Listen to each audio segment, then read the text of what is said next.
Bienvenue parmi nous pour la présentation du MAG numéro 4. Mon collègue Quentin va vous présenter la vidéo qui s'intitule Navigation. Alors oui, c'est une vidéo qui aborde l'outil internet sous ses différentes facettes. Inspirée de la série Phénomène Bref, elle s'intéresse aux errances liées au surf sur la toile. Créée par Kian Kojadin et Bruno Muccio, elle est diffusée au Grand Journal de Canal+. Bref, c'est parti pour le visionnage.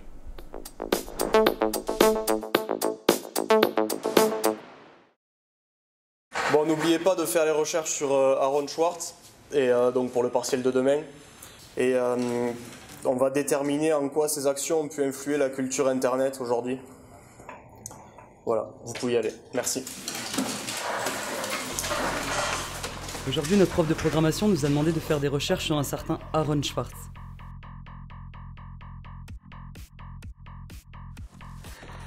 Je me suis assis à mon bureau, j'ai allumé mon PC. J'ai attendu. L'ordinateur s'est allumé. C'est pas trop tôt. J'ai lancé Safari pour commencer mes recherches et je me suis demandé pourquoi ça s'appelait Safari. Safari, mais c'est quoi ce nom? J'ai demandé à Google. Google a demandé à Wikipédia. Wikipédia a demandé à sa base de données. J'ai lu tout l'article sur les safaris d'Afrique. Je me suis senti brillant. Mais je savais toujours pas pourquoi Safari s'appelait comme ça. J'ai demandé à mes amis Facebook.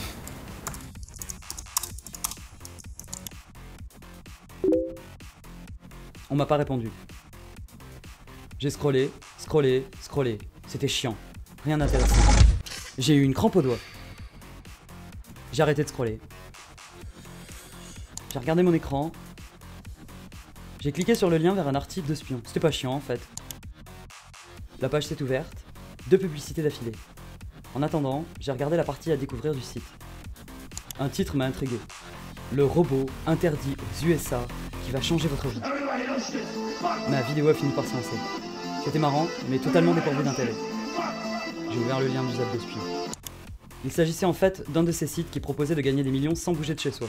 J'ai vite compris que c'était encore un canular, mais le logo de BFM TV m'a interpellé. J'ai cliqué dessus. Il m'a redirigé vers une vidéo YouTube. Bonjour, ici Didier Rondeau. Je vais réaliser pour vous avec plaisir une démonstration de l'outil Matex. Cet outil va vous permettre de générer d'importants profits. Incertain de la véracité de l'information, j'ai laissé tomber et je suis parti faire un tour sur 9gag. J'ai scrollé pendant longtemps. Mais après avoir vu des chats assis sur un trottoir, le plus vieux chat à 2 têtes du monde, un tas de chats assis sur un pouf et un chat avec un pull, je me suis dit qu'il y avait quand même beaucoup de chats sur internet. Les chats mignons, les chats marrants, les chats bizarres, les chats en pull, les chapeaux de paille, les chattertons. Je n'arrivais plus à m'arrêter de scroller, je divaguais, complètement hypnotisé par le défilement incessant de ma page. Un pop-up s'est ouvert. Ça m'a dérangé. C'est chiant le pop-up. Au moins, j'avais arrêté de scroller bêtement. Je me suis dit qu'il faudrait installer un bloqueur pour régler le problème une bonne fois pour toutes. Je suis donc retourné sur Facebook pour voir ce qui s'était passé pendant ce temps-là. Du coup, j'ai continué de scroller pour rien, mais sur Facebook. Les actualités, les vidéos absurdes et les liens vers le zap de spion s'enchaînaient. J'ai décidé de prendre les choses en main, de me cultiver un peu. J'ai regardé une émission de l'œil de lynx en replay. Hello l'œil de lynx. Intéressé par un des sujets abordés, j'ai ouvert un nouvel onglet pour faire ma recherche sur Google. C'est là que j'ai vu l'heure. Putain. Ouais.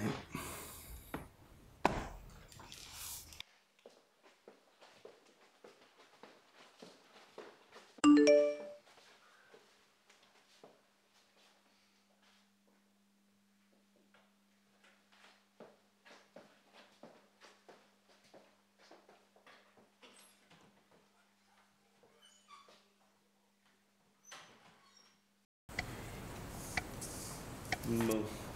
Aaron Swartz.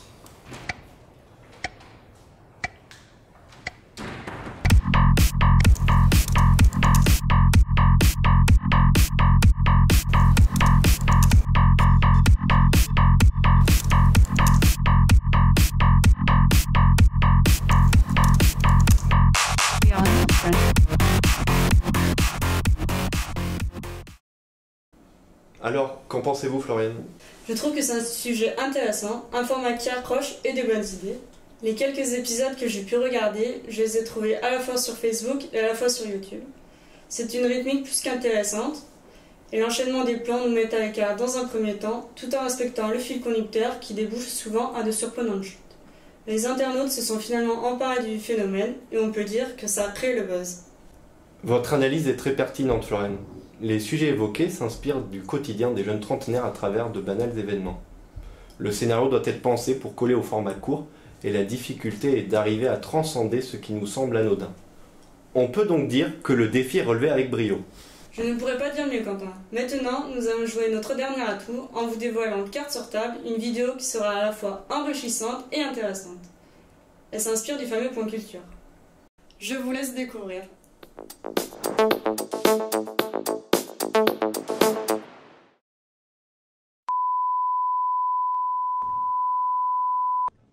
Internet, l'audio 2.0. Ce concept est apparu aux privilégiés dans les années 1960. Le procédé s'est répandu grâce à un investissement massif dans cette technologie, et dès les années 80, les techniques que nous connaissons maintenant comme les fondements d'Internet moderne naissent et gagnent finalement la totalité du globe en 90, avec l'apparition du World Wide Web et du dénominatif Internet à proprement parler. Remontons maintenant dans le temps avec ARPANET. Et non, ce n'est pas une marque de Javel, il s'agit du papa d'Internet. Nous sommes en 57, les soviétiques ont lancé avec succès les deux satellites Sputnik 1 et Sputnik 2, ridiculisant les États-Unis en pleine période de guerre froide. Les Américains, dépassés dans la conquête spatiale, ont donc voulu démontrer leur supériorité technologique et militaire en créant le réseau ARPA, Advanced Research Project Agency, système de communication permettant une défense du territoire de n'importe où, mais sans aucun cœur, le projet est également impossible à détruire vu que les connexions s'effectuent de partout vers n'importe où. En cas d'attaque nucléaire russe, le système est toujours fonctionnel. Pour vous donner une idée, en 62, le MIT déclare « ARPA est voué à une conception d'un réseau galactique auquel chacun pourra accéder rapidement et facilement à toutes les données disponibles depuis n'importe quel point de la planète et plus tard de la galaxie ». En bref, Internet n'est donc pas un lieu où tout le monde puise et publie des informations. Il s'agit plus d'une toile mondiale reliant des milliards de serveurs tout autour de la planète. Mais Internet a énormément évolué depuis ces temps-là, et aujourd'hui il s'agit plus d'une société secondaire, souvent plus libre que la réalité, où de nombreuses personnes s'évadent et parfois se perdent. Internet étant tellement vaste, nous n'allons malheureusement parler dans cette vidéo que de thèmes globaux qui font beaucoup parler d'eux en ce moment, en compagnie de notre ami Pia. Commençons maintenant avec la partie 1, les réseaux sociaux. Qui dit Internet dit aussi réseaux sociaux. Dans les années 80 naît la première plateforme sociale lancée par AOL. Depuis, de nombreux réseaux sociaux ont vu le jour sur la toile, pour ne pas les citer Facebook, Twitter ou encore Instagram qui fait un carton en ce moment. Ces technologies occupent aujourd'hui une place d'une importance non négligeable dans nos vies. Et oui, ces réseaux, si vous ne le savez toujours pas, ont nombre d'influences sur nos misérables existences dont certaines se révèlent bénéfiques. Ils permettent ainsi d'améliorer notre communication, nos liens, nos compétences techniques ou même artistiques, mais servent aussi dans des cadres scolaires en favorisant l'apprentissage chez les jeunes et même chez les vieux qui s'y mettent lentement, à leur rythme. C'est également un formidable outil d'échange d'idées et de collaboration à distance pour qui aurait l'excellente idée d'habiter à l'autre bout du globe. Seulement la réalité est bien plus abjecte. Car qui dit bénéfique dit maléfique. Et ces mêmes réseaux sociaux sont responsables de bien des misères dans notre bas monde. Leur utilisation a ainsi favorisé l'exhibitionnisme médiatique chez l'humain et ainsi la banalisation de celui-ci concernant sa vie privée et même sa personne physique. Et Dieu sait qu'il est dangereux d'étaler sa vie ou d'exposer sa carrière parfaite ou non à des milliers d'inconnus sur le net. Le harcèlement moral fait partie des retombées négatives de ces réseaux, celui-ci étant plus simple car se pratiquant à distance et à plusieurs, il est également plus humiliant car exposé à tous. De nombreux adolescents se trouvent traumatisés de ces expériences sociales, certains d'entre eux allant jusqu'au suicide. De ces réseaux sont nés des modes dites éphémères, des buzz éclairs, qui donnent durant une courte période le ton à adopter pour être dans la tendance du moment. Le Harlem Shake, les Neck Nominations ou encore le Ice Bucket Challenge en sont des exemples majeurs non exhaustifs. Et ils n'auraient pu voir le jour sans leur diffusion massive via les réseaux sociaux, logique puisqu'ils sont tout simplement basés sur le partage de leur contenu. Abordons maintenant le thème de l'omniprésence d'Internet dans notre société. De nos jours, les conséquences d'une coupure du web seraient nombreuses, car au fil des années, notre société s'est construite autour de cet outil. Pour rappel, de 250 millions d'utilisateurs dans les années 2000, nous sommes aujourd'hui plus de 3 milliards à utiliser Internet. Espérons ne jamais connaître un blackout, car vous pouvez le croire, nous serions tous impactés que nous le voulions ou non. Le développement incroyable de la rapidité et de l'étendue d'Internet ont donné naissance à de vastes possibilités, le rendant incontournable pour presque tous les corps de notre société. Prenez par exemple ces nouvelles applications qui indiquent aux automobilistes le nombre de places restant dans les différents parkings de leur ville, ou bien l'espace aérien d'un aéroport. Tout cela est géré informatiquement et avec Internet. Alors la moindre panne peut avoir des conséquences désastreuses. Prenons également comme exemple les 5 aéroports de Londres dont l'espace aérien était complètement bloqué mi-décembre 2014, durant de nombreuses heures suite à une simple panne de serveur qui a duré seulement 36 minutes. Cela entraînait d'innombrables annulations ou déroutages de vols. Rien qu'à London Heathrow, on a compté au total 88 vols annulés, avec en moyenne 175 passagers par avion, on arrive déjà environ à 15 400 voyageurs b***. Étant donné le poids moyen d'un passager avec ses bagages estimés à 80 kg, on atteint les 1232 tonnes de voyageurs restés en plan, et sachant qu'il y a 5 aéroports autour de Londres, ça fait du monde. Mais cette omniprésence d'Internet dans notre vie a des avantages indéniables. Sur un plan beaucoup plus individuel, dans l'avenir, le web sera accessible de partout, connecté à tout moment à notre quotidien. Aujourd'hui, pour accéder à Internet, nous utilisons généralement un ordinateur, un portable, un smartphone. Mais les objets communicants se multiplient, aidés par la miniaturisation des GPS, puces RFID ou encore de la biométrie. Demain, ils seront partout. Télévision, consoles, vêtements, montres, faisant partie de notre vie quotidienne, tout cela s'appelle le web ubiquitaire. Appelé aussi informatique ambiante, cette notion fait référence à l'utilisation de petits systèmes numériques intégrés dans les objets de la vie quotidienne, favorisant l'accès aux informations partout et à tout moment. Imaginez par exemple un réfrigérateur, capable de proposer un menu à partir des ingrédients qu'il contient, d'avertir le propriétaire des dates de péremption des aliments ou de commander directement ceux en rupture de stock. Pour résumer, le web 3.0 arrive, et il arrive vite. Pour conclure ce point culture, nous allons maintenant parler de quelque chose d'un peu plus jeune, la culture geek. Elle s'est développée ces dernières années. En employant le mot geek, je ne parle pas du stéréotype boutonneux plus myope qu'une taupe ayant des difficultés à parler, mais de cette population grandissante qui se cultive sur internet et échange dans des lieux spécifiques. 9gag, 4chan, Tumblr, Funimama et bien d'autres encore, de façon entièrement libre, recréant ainsi leur propre société avec leur propre code autodéveloppé avec le temps et les nouveautés qu'apporte chaque nouvel arrivant. Un système d'expression est arrivé en même temps que cette génération, les mêmes.